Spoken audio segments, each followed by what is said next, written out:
নমস্কার, চলে এসেছি আরও একটি নতুন রান্নার ভিডিও নিয়ে। আজকে আমি বোয়াল মাছের একটি রেসিপি আপনাদের সাথে শেয়ার করব।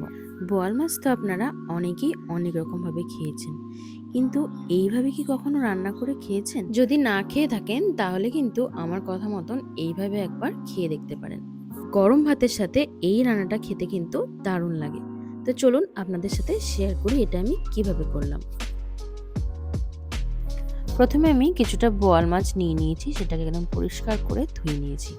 তারপরে তার মধ্যে একটু নুন আর একটু হলুদ দিয়ে ভালো করে মাখিয়ে আমি কিছুক্ষণ রেখে দেবো। বোয়াল মাছ আর মাছ এই ধরনের মাছগুলোতে আগে থেকে কিন্তু কিছুক্ষণ নুন হলুদ মাখিয়ে রেখে দিলে খেতে কিন্তু আরো ভালো হয়। যে কোনো বড় মাছেই কিছুক্ষণ আগে থেকে নুন মাখিয়ে রাখলে কিন্তু ভালো হয়। মাছে যে পেস্টটা ব্যবহার করব সেটা আমি এবার তৈরি করে নিই। আমি এখানে কিছুটা কালো সর্ষে, সাদা সর্ষে আর কিছুটা পোস্ত দিয়ে জলে সেটাকে ভিজিয়ে কয়েকটা কাঁচা লঙ্কা দিয়ে রেখে দিলাম। ওগুলো ভিজতে ভিজতে আমি এবার ততক্ষণে মাছগুলো ভেজে নেব। কড়াইটা ভালো করে গরম করে কিছুটা সর্ষের তেলই আমি দিয়ে দিলাম। তার মধ্যে কিছুটা নুন ছিটিয়ে দিলাম, কারণ এই ধরনের মাছগুলো কিন্তু ভীষণ ফাটে। যেন একটু কম ফাটে তার জন্য কিন্তু আমি নুন ছিটিয়ে দিয়েছি। এবার একে একে মাছগুলো দিয়ে গ্যাসটা মিডিয়াম করে ঢাকা দিয়ে মাছগুলো ভাজবো, নাহলে কিন্তু এগুলো ভীষণ ফাটতে পারে। এর কারণে তেল ছিটে কিন্তু গায়ে আসতে পারে। সেই কারণে আমি গ্যাসটা মিডিয়াম করে ঢেকে ঢেকে মাছগুলো ভেজে নেব সব। দেখো, আমি কিন্তু প্রত্যেকবারই মাছগুলো যতবার দিচ্ছি সঙ্গে সঙ্গেই ঢেকে দিচ্ছি, আর শুধু ওল্টানোর সময় ঢাকাটা খুলে এপিট ওপিট করে মাছগুলো সব সুন্দর করে ভেজে নিয়েছি।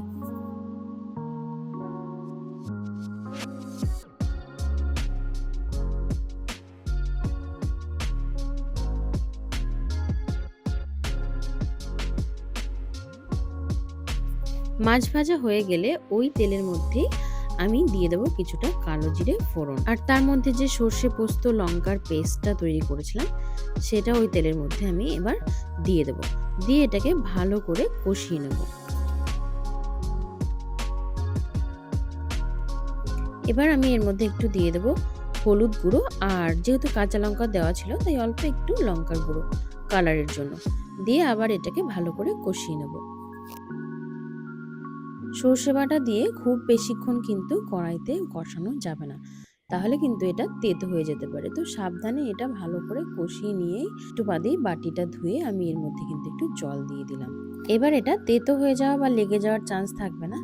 তারপরে এটাকে ভালো করে নাড়িয়ে চাড়িয়ে এর মধ্যে পরিমাণ মতন আমি জল দিয়ে দেবো। তারপরেই মাছের ঝোলটা একটু ফুটে এলেই সমস্ত ভাজা মাছগুলো এর মধ্যে একে একে দিয়ে দেবো। এই রান্নাটায় খুব বেশি ঝোল হবে না, তাই আমি এমন পরিমাণে জলটা দিয়েছি যাতে মাছগুলো ডুবে একটু ফুটতে পারে। ভালো করে মাছগুলো ঝোলের মধ্যে দিয়ে না ফোটালে মাছের গায়ে কিন্তু মশলাটা ঢুকবে না। তাই আমি মাছগুলো ভালো করে ঝোলের মধ্যে ডুবিয়ে দিয়ে এটাকে বেশ কিছুক্ষণ ফুটিয়ে নেব।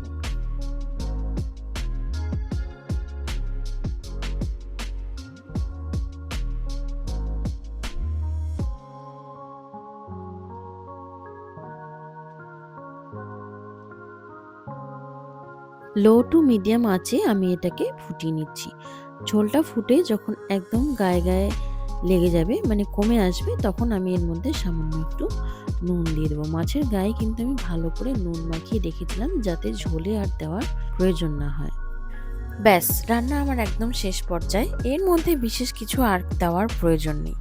আপনারাও কিন্তু বাড়িতে এইভাবে সিম্পল কালো জিরে সর্ষে দিয়ে বোয়াল মাছের এইরকম একটা রেসিপি বানিয়ে ট্রাই করতে পারেন। রান্না আমার পুরো কমপ্লিট। আপনারা দেখতেই পেলেন এই রান্নাটায় কিন্তু আমি একদম বিশেষ কোনো বেশি উপকরণ দিইনি। সিম্পল সাধারণ কিছু উপকরণ দিয়েই কিন্তু রান্নাটা তৈরি করেছি, কিন্তু খেতে ভারী স্বাদ হয়েছে জানেন।